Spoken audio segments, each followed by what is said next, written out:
If you listen to Matthew Kelly, every day when he gives his gospel reflection, he always begins by saying, what's the word or phrase that catches your heart today? And he always shares what that word is in his heart, and he bases his thoughts and reflections on that. And today, as I hear our readings, both of them, the word home, house, is what seems to speak to me today.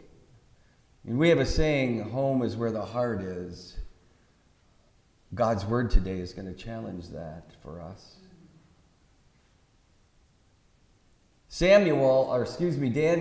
David, in our reading from Samuel today, dances today, just wild and crazy, so much so that his wife thinks he's crazy.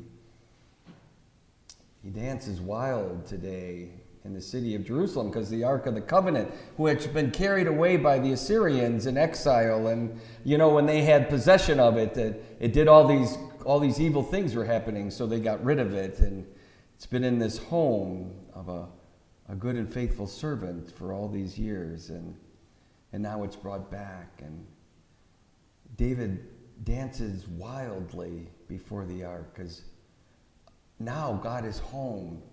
God is home today for them. David does something really, really wonderful.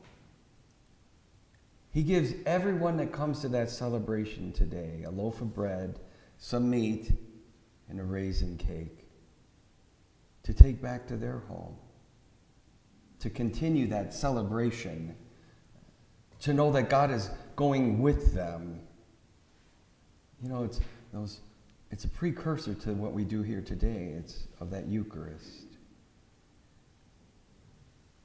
Today, as Jesus sort of does the opposite in a way. Jesus is in a home. And his very presence, he's saying, I'm making this home holy. And he's in this home and he's preaching and teaching, and of course someone says, well, your family is outside. They're waiting for you. Come outside and see them. And of course, Jesus says, well, this is my family. Those who do the will of God. And Jesus is in no way being disrespectful to Mother Mary. He's not being disrespectful whatsoever. But he is redefining what a home is, though. He certainly is that. He's saying home is really about faithfulness, about hopefulness. It's about love. It's about discipleship.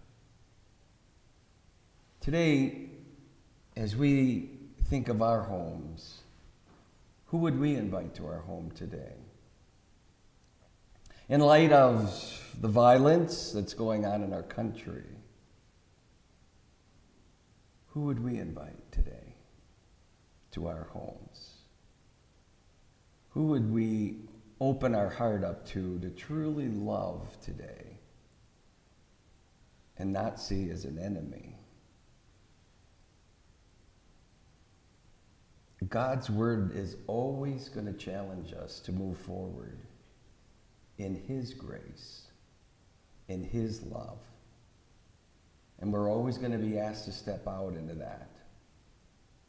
Today, as we hear God's word, let it open our hearts just a little bit more to his grace, that we see those we meet today as a friend, not a foe, and that we learn to love as God has loved us.